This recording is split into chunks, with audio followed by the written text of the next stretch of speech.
Olá, sejam muito bem-vindos ao canal de Pro pra Pro. Como eu havia prometido, essa semana nós vamos conversar sobre o PPP. Eu não consigo não fazer essa piadinha. Eu acho ela ótima e rio toda vez. Hoje nós vamos conversar sobre o projeto político pedagógico. A ideia de conversar sobre o PPP é entender qual é o poder que esse documento tem. O que é esse PPP? O que a gente pode fazer com ele? Como que a gente usa? Às vezes eu tenho a sensação de que o PPP, ao longo desses anos, ele tem uma ideia pra mim meio Zeca Pagodinho. Sabe aquela ideia Zeca Pagodinho? Você sabe o que é caviar? Nunca vi nem ouvi, eu só ouço falar. Toda vez que eu penso num PPP, ou quando eu vou discutir, às vezes eu tenho essa ideia do Zeca, sabe? Você sabe o que é PPP? Nunca vi nem usei, eu só ouço falar. E por que eu falo isso? Não é à toa. Realmente, às vezes o PPP pra mim, ou quando eu converso com outros professores, traz essa ideia do já ouvi falar muito, ouço falar muito, sei do grau de importância dele, mas na minha escola eu não vejo. Quando eu converso com amigos eu não escuto eles contando sobre, então parece uma coisa muito distante.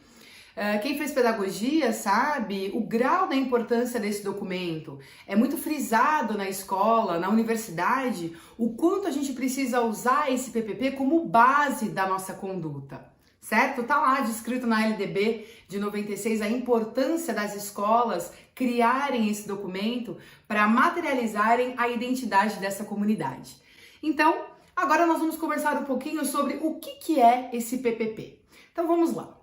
Ele é um projeto porque ele é um conjunto de ações que pretende chegar e atingir determinadas metas. Ele quer chegar em algum lugar, ele tem metas a serem atingidas. Então, esse projeto visa ser composto por um conjunto de ações em um determinado tempo que há de atingir uma determinada meta ou determinadas metas, certo? Por que ele é político?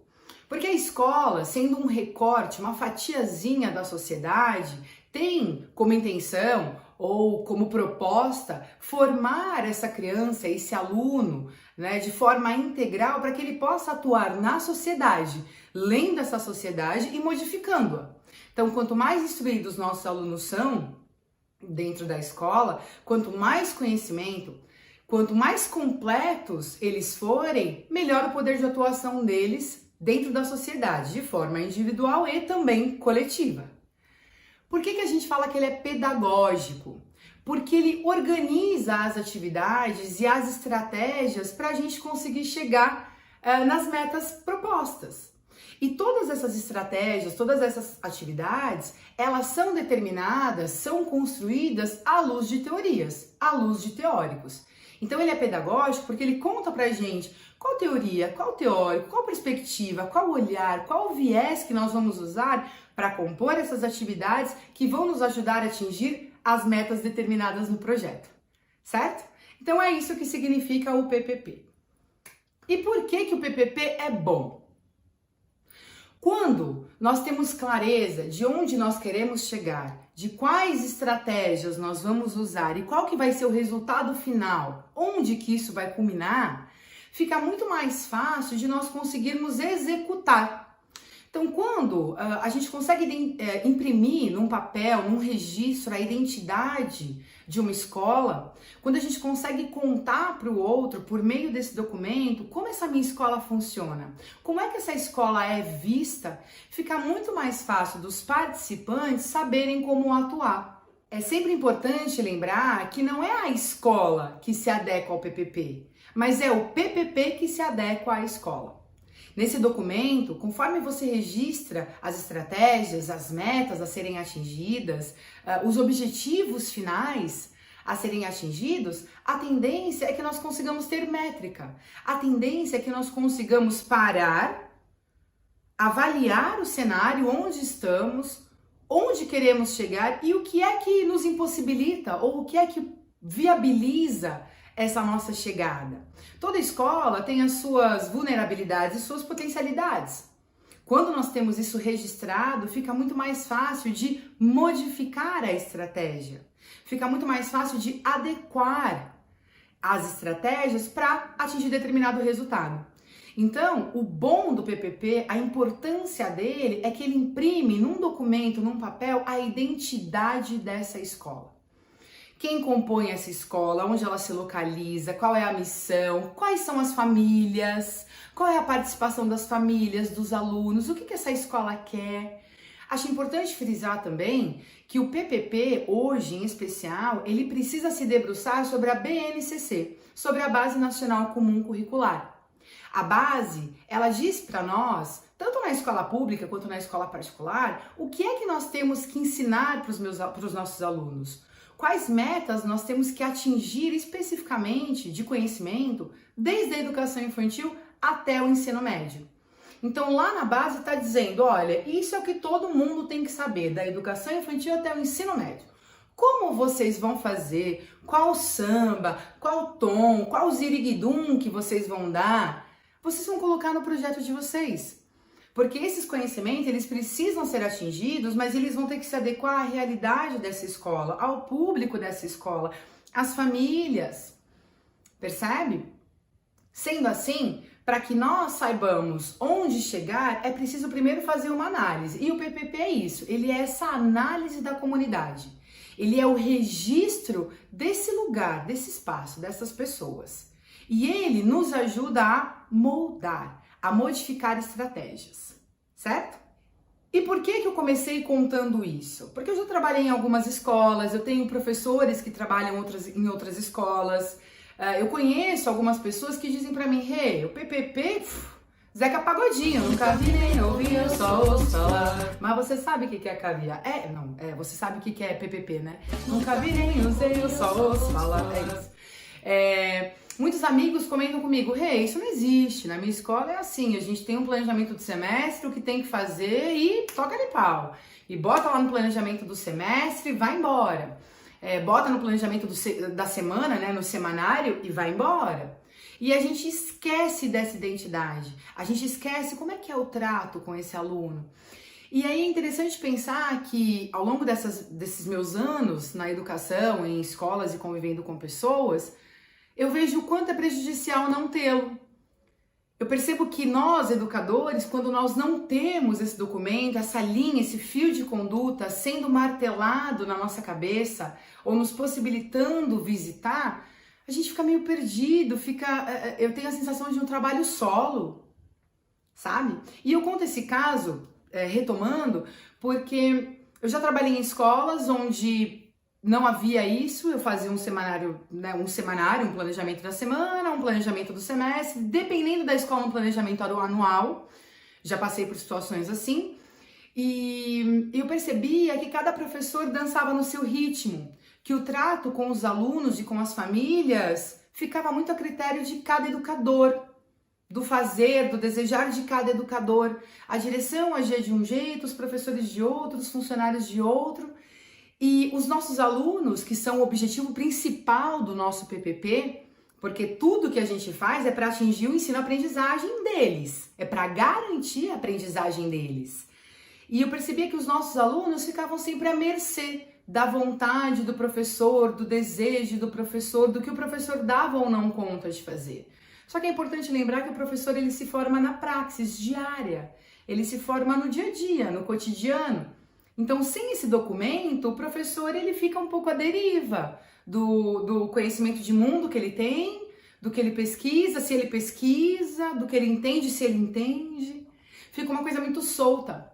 Eu vivi uma situação numa escola uma vez que eu achei muito interessante. Foi uma situação em que nessa escola não tinha o PPP da forma como hoje eu entendo ser necessária, contando os critérios de avaliação, dando detalhes da escola. Não tinha. Mas tinha uma coisa que eu achava interessante. Tinha um portfólio.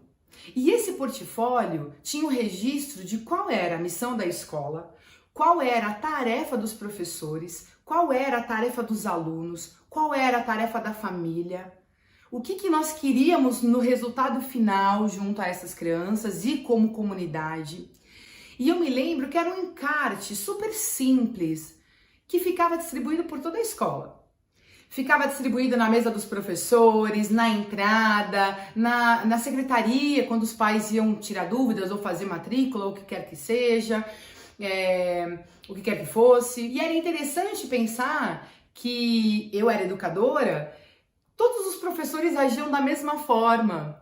Eu me lembro que era uma conversa de sala de professores e que quando nós precisávamos falar sobre algum aluno, quando nós precisávamos falar sobre alguma situação, alguma problemática, algum desafio ou algum projeto, os professores estavam todos alinhados com o objetivo final da escola. Então eu me lembro que eram discursos muito enriquecedores, eram conversas muito válidas que me faziam sentir, como educadora, como professora, participante, ativa, responsável por aquela escola e pela minha conduta. Eu acho interessante lembrar uma frase da Djamila Ribeiro em que ela fala que quando a gente sente culpa, a gente atua na inércia. Quando a gente se sente responsável por algo, a gente atua na ação. Então, eu lembro que eu me sentia muito responsável por aquele cenário também. Então, eu tinha vontade de fazer, de me modificar, de modificar os meus alunos, de modificar o cenário. Eu tinha essa necessidade de ser co-criadora daquele espaço. Então foi uma experiência muito enriquecedora. E eu também tive uma outra experiência em que eu me lembro que numa determinada escola eu sugeri para a direção que isso ficasse disposto, que isso ficasse exposto para todos, em todos os lugares. Inclusive para os alunos poderem ter acesso, que são os grandes interessados nisso tudo. Eles são os protagonistas desse cenário. E aí eu me lembro que uma educadora, 2, 3 ou 4 ou 5, foram algumas, disseram, imagina, isso não muda nada, isso aí é mais trabalho, isso é uma baboseira, ninguém segue, ninguém olha, ninguém vê. E aí eu fico pensando na gestão democrática, que consta hoje, né, como atuante na nossa LDB. A gente precisa atuar na gestão democrática e o PPP, ele precisa ser construído por aqueles que habitam esse espaço. Então essas professoras, quando elas vieram com esse discurso, elas não estavam erradas. É interessante pensar, elas não estavam.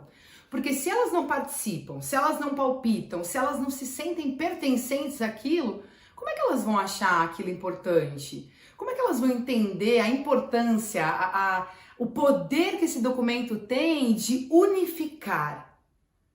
Não vão entender. Percebe? Vão ver aquilo como mais um trabalho, mais uma regrinha para seguir diante do cenário que a gente vive. Né? Então, para vocês entenderem, são os dois lados da moeda, né? Um em que havia uma exposição, havia um porquê de existir daquela escola e as pessoas tinham contato com aquilo.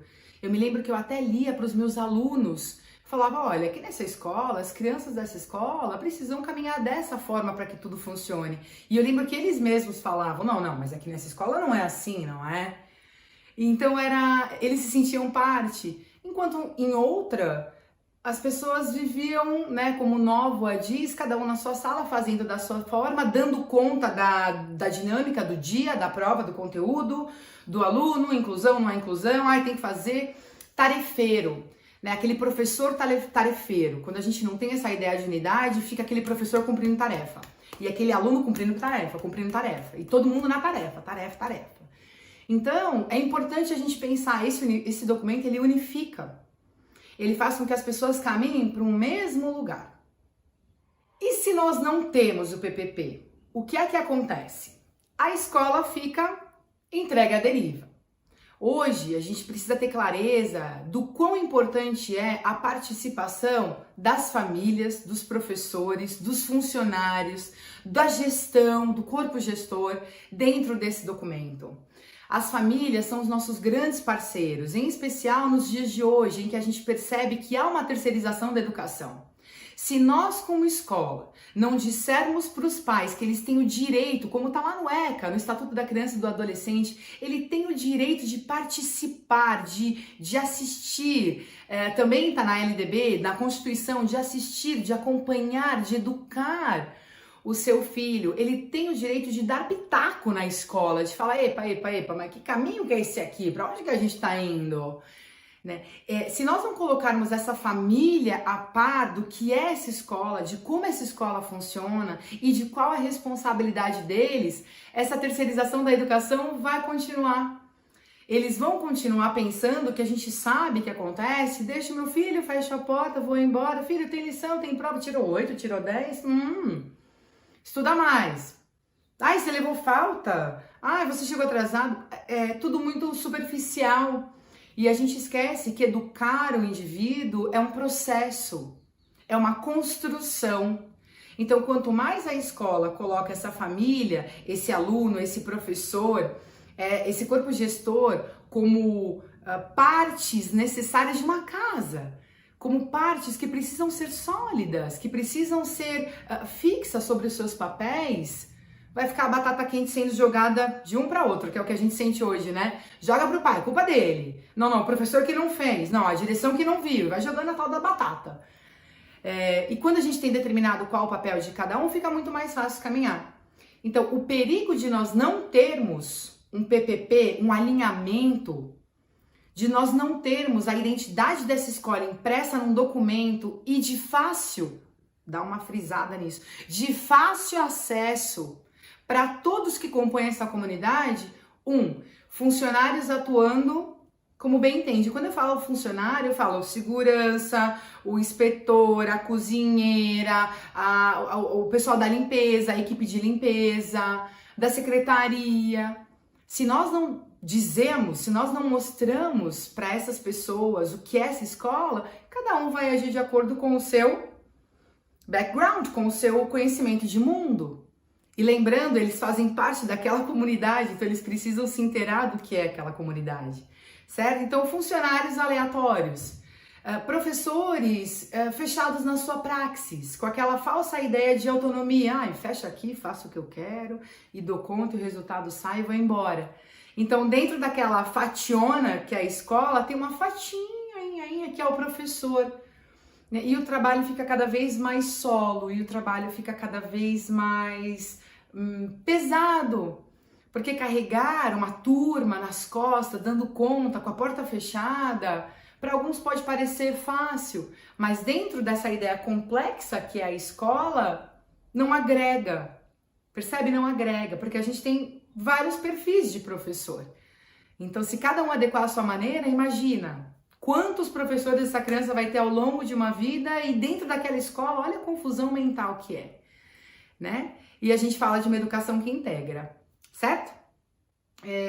Então a gente tem os funcionários, os professores na sua praxis isolada, nós temos quem? O corpo gestor atuando de forma hierárquica e segregada. Então fica aí você, faz o que eu mando, lembra, professor tarefeiro? Fica aí você, faz o que eu mando, você não deu conta, deixa que eu te cubro.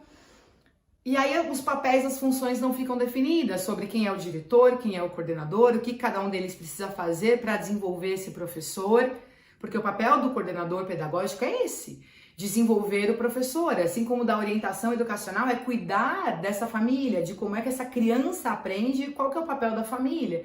Então a gente precisa ter as funções atribuídas com clareza. Certo? As famílias, se não têm acesso, ficam aleatórias, de novo, terceirizando. Algumas participam, outras não, aí as crianças ficam pra lá e pra cá, não sabe se onde quer chegar, a gente fica atuando naquela ideia da gradação, bom, ruim, 10, 9, 8, e aí o pai se satisfaz, mas ele também não interage. Então ele precisa saber que consta e que se faz necessário a participação deles. E eu vou fazer aqui como fala? Um highlight aqui, que vou dar uma luz nisso aqui. Pais, não adianta, e professores também, né? A gente tem que avisar os pais, mas não adianta acompanhar alunos só na primeira infância ou na segunda. Não adianta acompanhar até o Fundamental 1. A gente percebe que os nossos alunos e nós professores temos que fazer essa campanha, assim como as escolas precisam fazer, que o acompanhamento tem que ser até o 3º ano do médio.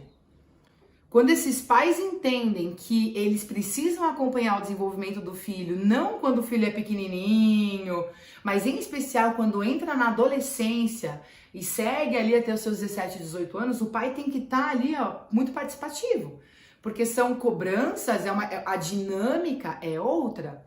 E sem a participação dessa família, desses pais, essa criança fica à deriva, em especial numa época, numa faixa etária um tanto quanto complexa. Tá? Então a gente precisa dizer para esses pais: ei, pais, olha aqui, a responsabilidade de vocês é essa, daqui até aqui. Combinado? E lembrá-los o tempo todo lembrá-los.